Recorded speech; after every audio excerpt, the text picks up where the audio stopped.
Nous sommes le lundi 21 janvier, mesdames et messieurs, bonsoir et bienvenue dans ce principal rendez-vous de l'information. Voici les principaux titres.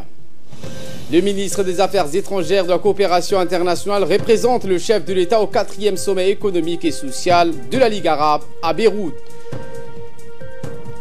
La délégation de haut niveau de l'Union africaine qui devait se rendre aujourd'hui à Kinshasa pour trouver un consensus de sortie de crise a renoncé à se rendre en République démocratique du Congo. Voilà pour le sommaire. Merci si vous nous rejoignez sur Télé Djibouti. Le ministre des Affaires étrangères et de la coopération internationale, porte-parole du gouvernement, Mahmoud Ali Youssouf, a représenté le président de la République au 4e sommet économique et social de la Ligue arabe qui a eu lieu à Beyrouth hier, dimanche 20 janvier. Plus de 27 points étaient à l'ordre du jour du sommet, notamment la zone franche arabe du commerce, la sécurité alimentaire, la gestion du marché arabe commun, l'économie numérique ainsi que d'autres points concernant les questions des femmes, des enfants et de la pauvreté. Rappelons que le chef de la diplomatie djiboutienne était accompagné d'une importante délégation comprenant l'ambassadeur de la République de Djibouti en Égypte, au Liban et représentant permanent auprès de la Ligue arabe, Mahamadou El-Hirsi, dans le cadre de cette mission de travail à Beyrouth. Eh bien, le chef de la diplomatie a tenu un discours lors de cette séance d'ouverture. Il a affirmé que les problèmes de développement urgent auxquels la France et les pays arabes deviennent de plus en plus complexes et difficiles compte tenu de la situation délicate dans le monde arabe. Il a rappelé à unir les efforts afin de surmonter les défis existants et activer l'action arabe commune. Le chef de la diplomatie djiboutienne a mis l'accent sur la nécessité d'accélérer l'élaboration d'un plan arabe global fondé sur des projets de développement conjoint. Dans la foulée, le ministre djiboutien a appelé au renforcement de la solidarité arabe à tous les niveaux et au soutien des pays arabes les moins développés. Il a également souligné l'importance du rôle du secteur privé dans le domaine de la promotion de la croissance dans les pays arabes. Retour à Djibouti, où le palais de justice a abrité hier la rentrée judiciaire placée sous l'égide du garde des Sceaux, Moumine Ahmad Cher, et de la première présidente de la cour d'appel, Nima Ali Warsama. La cérémonie annuelle a regroupé sur place un bon nombre de magistrats, greffiers, fonctionnaires de la police et de la gendarmerie. Dans une brève intervention faite sur place, la première présidente de la cour d'appel, Nima Ali Warsama, a mentionné en ce jour de l'audience solennelle de rentrée judiciaire, lequel dispose que la cour d'appel et le tribunal de première instance se réunissent en audience solennelle pour la cérémonie annuelle de rentrée judiciaire. Tous les membres de cette juridiction siègent à l'audience solennelle.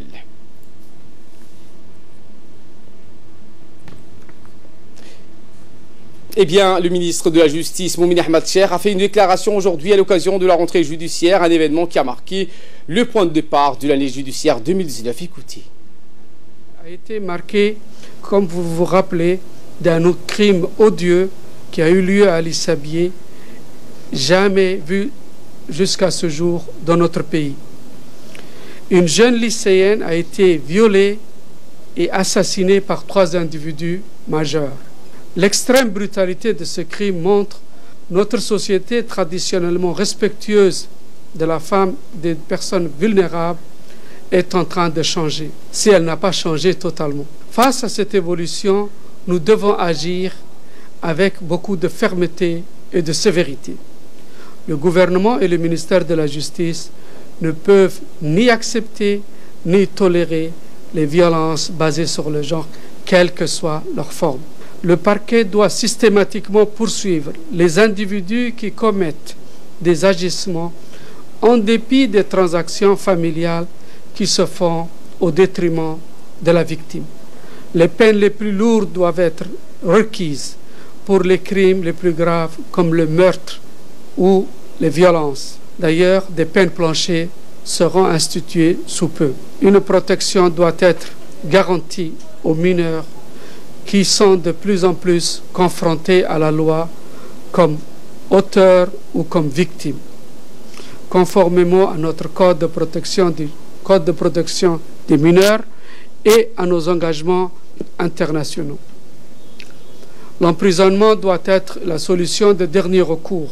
Ils seront renforcés et élargis aux adultes qui ont un bon comportement durant leur détention. Nous devons également lutter contre la délinquance économique et financière dans le cadre du blanchiment d'argent ou du financement du terrorisme, mais aussi la fraude et la corruption pour renforcer la confiance de la population.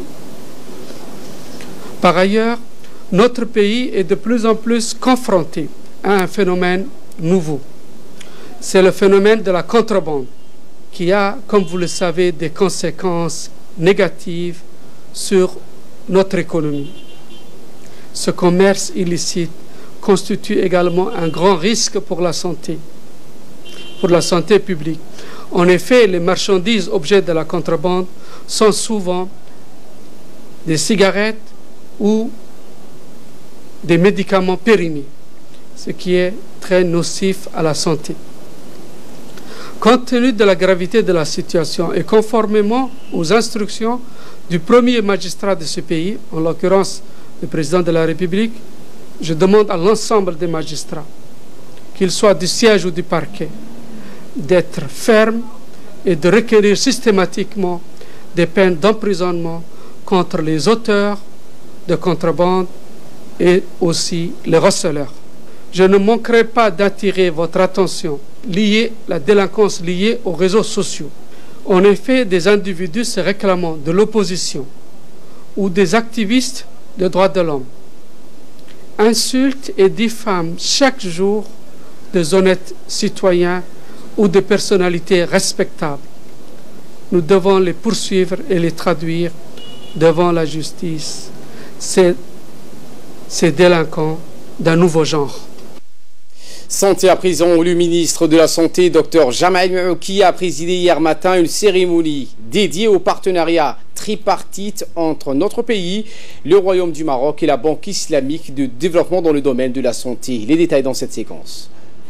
S'est déroulé au Palais du Peuple avec la participation de Madame l'ambassadrice du roi Mohamed VI du Maroc, Madame Nezda Alaoui Mahamadi, du représentant de la Banque islamique de développement et du directeur général de l'Agence marocaine de coopération internationale. Ensuite, à la visite de travail du ministre de la Santé, Dr Jamael Marouki, au Royaume chérifien en mars 2017. Ce projet de collaboration comporte plusieurs volets, notamment un programme de développement, d'implémentation et d'évaluation de la surveillance clinique et électronique de grossesse à risque et de l'accouchement dans les maternités de Djibouti. Dans son allocution, Madame l'ambassadrice du roi Mohamed VI du Maroc, Madame Nezda Alaoui, a salué l'excellence des relations entre les deux pays. Placées sous le signe de l'excellence, les relations entre nos deux pays se traduisent par de nombreux projets et actions concrets, couvrant ainsi différents domaines d'intérêt commun, mais surtout en faveur du développement durable de nos pays.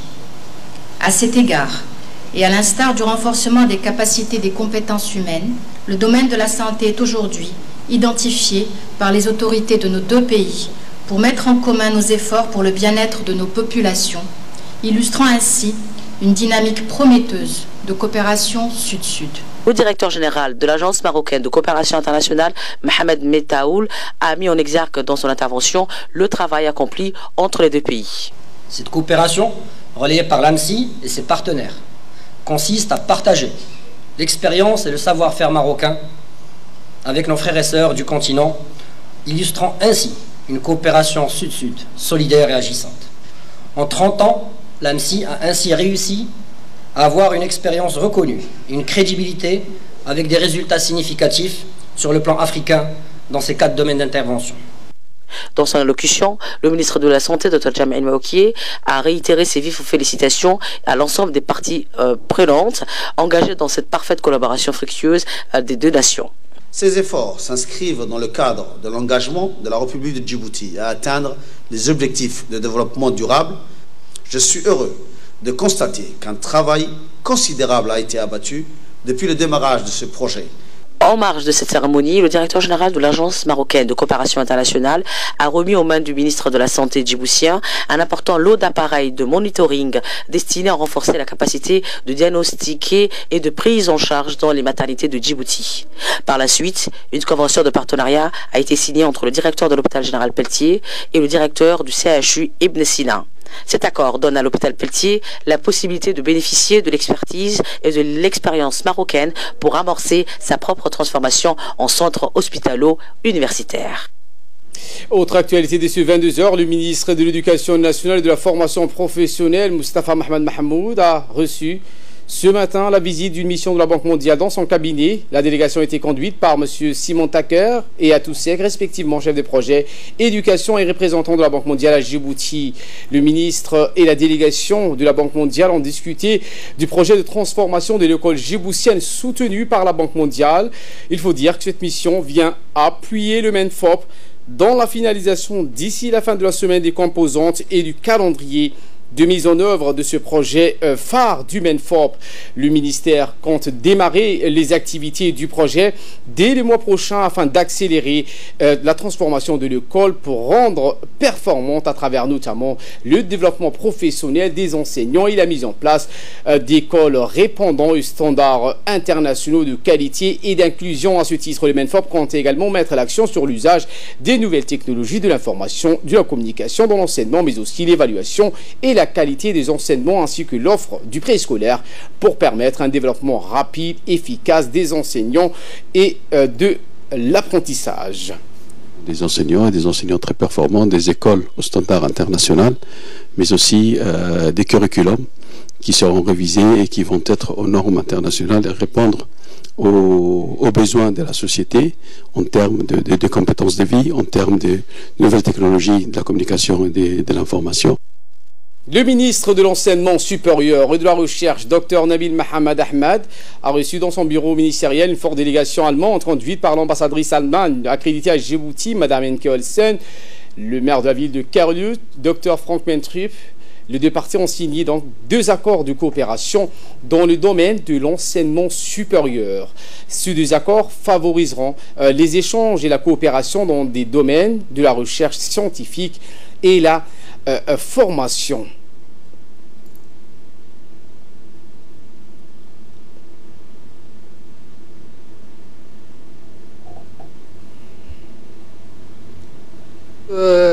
Avec une délégation de notre association Afrika Verein, association de l'économie allemande pour l'Afrique, qui était ici au mois de novembre. Je suis d'autant plus contente d'avoir une 2e délégation déjà au mois de janvier, en espérant que ça va continuer ainsi. Et pour sa part, le ministre de l'Enseignement supérieur et de la Recherche, Dr Nabil Mohamed Ahmed, s'est exprimé en ces termes. J'ai 3 ou 4 choses à dire essentielles dans cette coopération. Tout d'abord, votre région, monsieur le maire, se distingue par plusieurs éléments qui nous sont très importants aujourd'hui. Djibouti ayant cette ambition de devenir un pays émergent, mais on ne peut devenir un pays émergent que en s'ouvrant vers les autres, en allant vers les autres et par l'échange, par un travail de gagnant-gagnant, par une coopération constructive. La technologie, le savoir se trouve chez vous, les besoins se trouvent chez nous. Et comment donc on peut coopérer ensemble pour que cette relation gagnant-gagnant puisse rapprocher surtout les 2 pays et rapprocher davantage Kalchru de Djibouti. En parlant de savoir, il est aujourd'hui connu que Kalchru se distingue par son savoir technologique et dans tous les domaines. Le domaine de l'énergie est un domaine où vous excellez, mais également la nanotechnologie, le numérique, qui sont donc des domaines aujourd'hui très très importants pour nous. Et on ne construit un pays que si on construit sur les capacités humaines. Et ces capacités humaines à Djibouti aujourd'hui, nous sommes une population très jeune qui a besoin d'être formée, qui a besoin également de travailler dans un contexte de globalisation, de numérique également, et de savoir technologique de pointe. Cette même délégation donc a visité le centre d'études de recherche de Djibouti, de nouveaux laboratoires qui sont dotés d'équipements de pointe.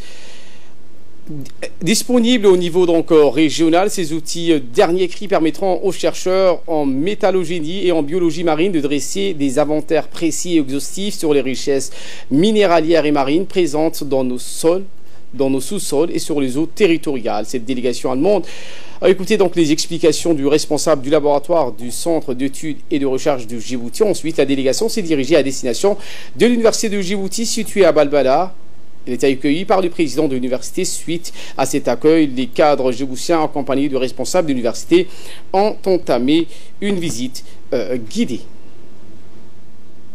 Le ministre de l'Habitat, de l'Urbanisme et de l'Environnement, M.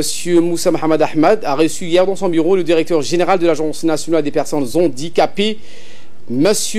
Dehalé Saïd Mahmoud. Le ministre a fait part de l'engagement et de l'entière disponibilité de son département pour travailler en étroite collaboration avec l'ANPH pour la prise en compte des préoccupations des personnes à mobilité réduite, notamment en termes d'accessibilité à tous les bâtiments publics en charge du ministère de l'Habitat.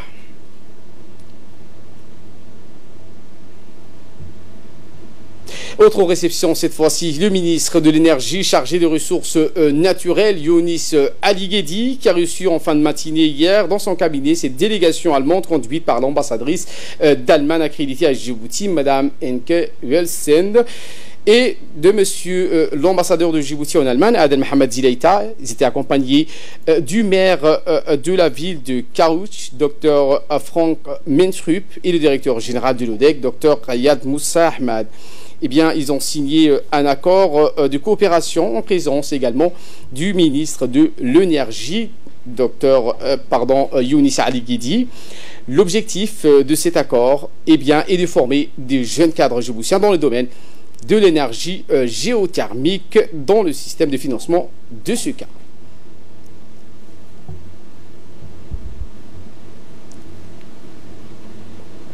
Toujours dans la continuité de prise de contact de la ministre somalienne avec les membres du gouvernement et les hautes autorités du pays, la secrétaire d'État aux affaires sociales et la ministre déléguée au logement respectivement Mouna Ousmane et Amina Abdi ont successivement reçu hier après-midi la ministre des Femmes et des Droits de l'Homme somalienne, Derya Yassine Hadji Youssouf.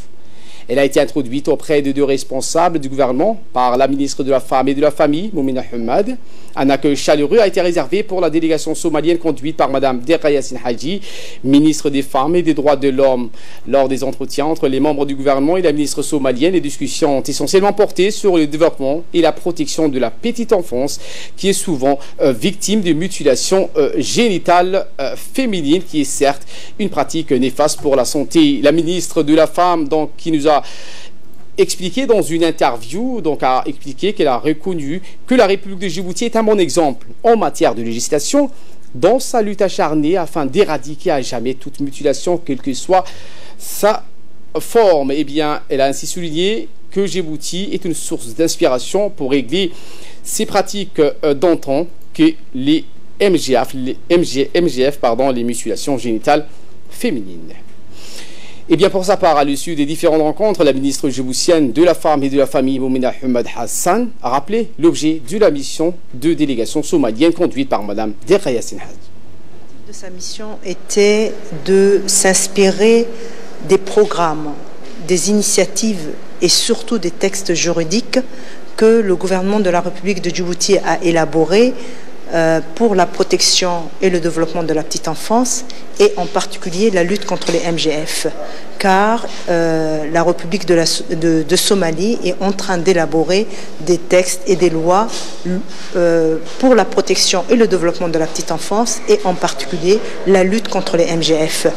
Donc, dans le cadre de sa visite, le ministère de la Femme et de la Famille a souhaité aussi partager avec elle l'expérience de la République de Djibouti, programmes, initiatives et textes de loi élaborés dans les thèmes que je viens de citer, c'est-à-dire la protection et le développement de la petite enfance et la lutte contre les MGF, mais j'ai souhaité aussi qu'elle puisse s'entretenir avec les hauts responsables du pays qui, de près ou de loin, s'investissent dans ces deux domaines, le domaine du développement et la protection de la petite enfance et le domaine de la lutte contre les MGF. Nous avons rencontré le ministre de la Justice, nous avons rencontré le président du Haut Conseil national des droits de l'homme, nous avons rencontré la présidente de la Cour d'appel, nous avons rencontré la ministre des Affaires sociales, la ministre de l'Urbanisme et du Logement. Nous tenons à ce que, durant son séjour, elle puisse s'entretenir et discuter profondément, en profondeur, avec les responsables de l'Union nationale des femmes djiboutiennes, comme nous le savons tous, c'est l'institution pionnière dans la lutte contre les MGF. Effectivement, donc cette délégation somalienne conduite par la ministre de la Femme et de la Famille et de la ministre des Femmes et des Droits de l'Homme somalienne, Dera Yassine Haji, sont rendus au siège de l'Union nationale des femmes djiboutiennes, l'UNFD, en compagnie de Mme Moumina Hamad. La délégation a été accueillie chaleureusement par la vice-présidente de l'UNFD, Hasna Hamad Bilil, la secrétaire générale ainsi que les femmes parlementaires. Avant de se diriger à la grande salle de réunion, la ministre des Femmes et des Droits de l'Homme somalienne, Dera Yassine, a eu droit à une visite guidée du siège. Après la visite, elle a rencontré les responsables de l'UNFD ainsi que plusieurs parlementaires djiboutiens où des explications ont été fournies à cette délégation somalienne sur le rôle, mission de l'UNFD quant à la lutte acharnée sur les problèmes de mutilation génitale féminine. À l'issue de la rencontre, la vice-présidente de l'UNFD a remis un cadeau à la ministre somalienne.